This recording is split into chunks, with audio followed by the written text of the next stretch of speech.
Oyentes, amigos, hermanos queridos, buenos días. El Evangelio del día, como de costumbre, aquí estamos, Patricia y Miguel, este matrimonio cristiano, dispuestos a leer y comentar este Evangelio del día de hoy, 20 de septiembre del año 2016. Primero la lectura. Patricia. Lectura del Santo Evangelio según San Lucas. Su madre y sus hermanos fueron a verlo, pero no pudieron acercarse a causa de la multitud. Entonces le anunciaron a Jesús: tu madre y tus hermanos están ahí afuera y quieren verte. Pero él les respondió: mi madre y mis hermanos son los que escuchan la palabra de Dios y la practican. Palabra del Señor. Gloria a nuestro Señor Jesucristo. Nos dice Lucas en su Evangelio, este pasaje es del Evangelio de Lucas, justamente, que Jesús, cuando inició su ministerio público, era como de 30 años. Bueno, tengamos esto en cuenta siempre. Jesús, mientras estuvo con José y con María, vivió sujeto a su padre y a su madre. Vivió sujeto a la ley, es decir, respetó la autoridad absolutamente nuestro Señor. Ahora, cuando comienza su ministerio público, aquí lo vemos seguido por una gran muchedumbre, esto ocurría siempre. La palabra de Jesús cautivaba, fascinaba a la muchedumbre porque se daban cuenta que había alguien diferente, totalmente diferente ahí. Entonces, la única autoridad que sigue nuestro Señor Jesucristo es la autoridad del Padre Celestial. Vamos a tener esto en cuenta. Vamos a tener en cuenta, mejor dicho. Comienza Jesús su ministerio y su magisterio público. Ahí está, por ejemplo, en este caso, reunido con aquellos que lo seguían de cerca, con sus discípulos. Y también había una gran muchedumbre que lo rodeaba e impedía el acercamiento de otras personas que venían de más lejos. Bueno, aquí se nos presenta un caso donde los que se acercan son María y los hermanos de Jesús. Y no podían acercarse, claro, por causa de la multitud que había. Entonces se le avisa a Jesús: maestro, tu madre y tus hermanos quieren verte. Y aquí Jesús, como de costumbre, por supuesto, siempre aprovecha cada situación y cada circunstancia para darnos una lección. Mi madre y mis hermanos. ¿Quiénes son mi madre y mis hermanos? Y son estos los que escuchan la palabra y la ponen por obra, la que hacen la voluntad de mis padres, los que hacen la voluntad de mi Padre que está en los cielos. Esos son mi madre y mis hermanos. Fíjese, sabemos que Jesús va a inaugurar una nueva humanidad. Jesús va a recuperar la vida donde está la muerte y va a recuperar esa vida para todos nosotros. Para eso vino precisamente, para poner en la vida el que es la vida, principio de vida y creador de la vida. Ya asumiendo nuestra naturaleza y conviviendo con nosotros, en cada situación que se presente nos va a dar una enseñanza, una lección. Y esta lección es, como todas las de Jesús, definitiva. ¿Quiénes son los hermanos de Jesús? ¿Qué le parece a usted? Jesús dice, y debemos tomar estas palabras de un modo decisivo, ¿quiénes son? Los que hacen la voluntad de mi Padre, los que hacen la voluntad de Dios, sujeto al Padre en todo nuestro Señor. Es la autoridad bajo la cual nuestro Señor, como Hijo del Hombre, Él que también es Dios, junto con el Padre y el Espíritu Santo, como hombre, tiene entonces por sobre su cabeza al Padre que está en los cielos. Los que hacen la voluntad de mi Padre son mi madre y son mis hermanos. Y señala a los que estaban con él. Eran los discípulos, porque claro, estos estaban obrando la voluntad. Uno diría, bueno, en aquel momento discípulos todavía estaban en el discipulado, no estaba en ellos perfecta la voluntad de Dios encarnada. Bueno, pero de todas maneras después sabemos que sí, serían apóstoles y santificados y enviados, cumplirían plenamente la voluntad de Dios, que es la voluntad para toda la familia cristiana.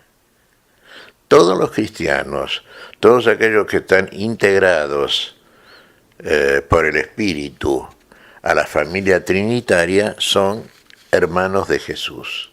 Jesús es el primogénito entre muchos hermanos y todos nosotros somos hermanos de este primogénito. Fíjese hasta dónde nos ama nuestro Padre Celestial. Le decimos Padre nuestro al Padre de Jesús. Bueno, somos hermanos de Jesús. ¿Y qué hay de la madre? Porque Jesús dice, mi madre y mis hermanos son los que hacen la voluntad. ¿Y María? Entonces, ¿es la madre de Jesús? Sí, claro está que es la madre de Jesús. ¿Y María hizo la voluntad de Dios? Y claro que hace la voluntad de Dios. Lo hemos leído, lo sabemos además. Fue la que recibió el anuncio del ángel, fue la que conoce todas estas cosas, fue la que acompañó a su hijo, y fíjese en esto. Acompañó a su hijo en el período en que Jesús, desde su nacimiento y en la crianza, y hasta que comenzó su ministerio público y se manifestó a Israel como el Mesías, estuvo en casa de sus padres sujeto a los mismos. María, por supuesto, cumpliendo su tarea de madre. Y después María no dejó de acompañar a su hijo, pero conservando el papel nuevo que tenía. ¿Se da cuenta? Fíjese los episodios. María, sí, cuando el niño era niño, observaba, escuchaba y guardaba las palabras del niño. Algo sabía respecto de este niño, que era su hijo biológico, seguramente, sí, pero que era su Dios también. Y aquí se manifiesta en ese sentido el Señor. Y ahora María permanece sujeta a Jesús. Tanto es así que cuando Jesús envía el Espíritu Santo prometido, ¿quién está esperando junto con los discípulos, con aquellos que Jesús llama sus hermanos, con aquellos que hacen la voluntad de su Padre? ¿Quién estaba ahí? Estaba María, claro está. ¿Hasta qué punto de su existencia temporal acompañó María a su hijo? Hasta la misma cruz. Durante todo el periodo, digamos, de su vida temporal acompañó a Jesús. Una espada atravesará tu alma, le dijo Simeón cuando el niño fue presentado en el templo. Se lo dijo a María. Esto se cumplió evidentemente, sufrió como madre, pero hizo siempre la voluntad del Padre Celestial. Ahí tiene, ve, un ejemplo. El ejemplo mariano es el mayor ejemplo, claro está.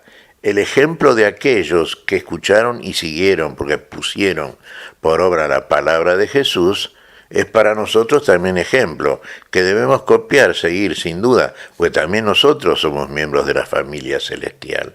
A partir de nuestro nuevo nacimiento, somos criaturas nuevas, somos la nueva humanidad. Somos entonces familia trinitaria también, ¿se da cuenta? Por eso Jesús señala a los discípulos, pero todo aquel que consuma un discipulado fiel, como hacían los que hicieron, por lo menos los que fueron sus seguidores y después sus apóstoles, todos aquellos que imitan esta conducta son verdaderamente lo que Jesús aquí define, y para siempre lo hace, ¿Quiénes son mi madre y mis hermanos? ¿Y quiénes son verdaderamente mis familiares? Aquellos que hacen la voluntad de mi Padre. Recuerde esto, la voluntad del Padre es lo que vino a ser nuestro Señor Jesucristo. El Verbo de Dios, la palabra, se encarnó y como hombre vino a cumplir la voluntad del Padre. Bueno, vamos a tener esto en cuenta, ¿no? Más allá de ciertas polémicas que genera el pasaje, que no vienen a cuento, porque tratamos de ir siempre al carozo del tema nosotros. Y la verdadera significación que tiene este pasaje es cómo Jesús siempre apunta a una realidad nueva. Él está ahora ya cumpliendo todo aquello que vino a ser como Mesías. Y lo que vino a ser en definitiva es la salvación del género humano. ¿Qué te parece, Patricia? Mira, Miguel, estaba reflexionando en esto que mencionas, la obediencia de Jesús, la obediencia de María, y esa obediencia que nos trajo a nosotros, pecadores, la salvación.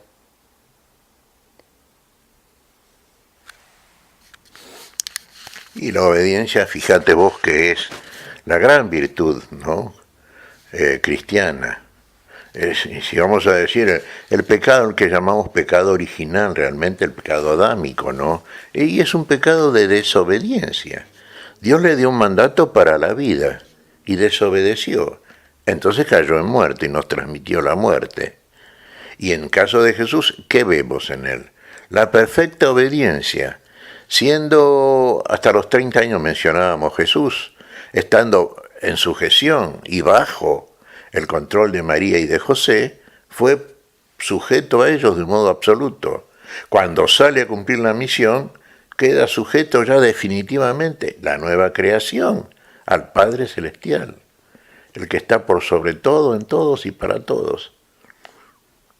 Así procede nuestro Señor Jesucristo. Así debemos proceder nosotros, ser fieles, obedientes. ¿Qué decimos en el Padre Nuestro?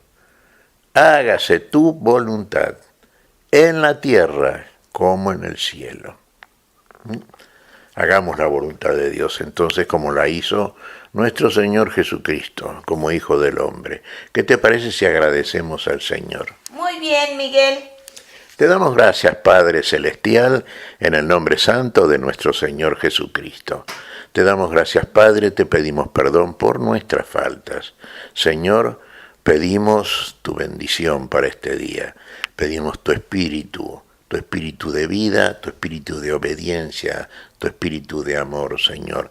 Queremos ser siempre guiados por este espíritu verdaderamente iluminativo. Este espíritu, Señor, que nos comunica la capacidad de la vida y la obediencia a tu voluntad santa. Y lo pedimos en tu nombre, Señor. Por Jesucristo nuestro Señor. Amén y amén. Amén.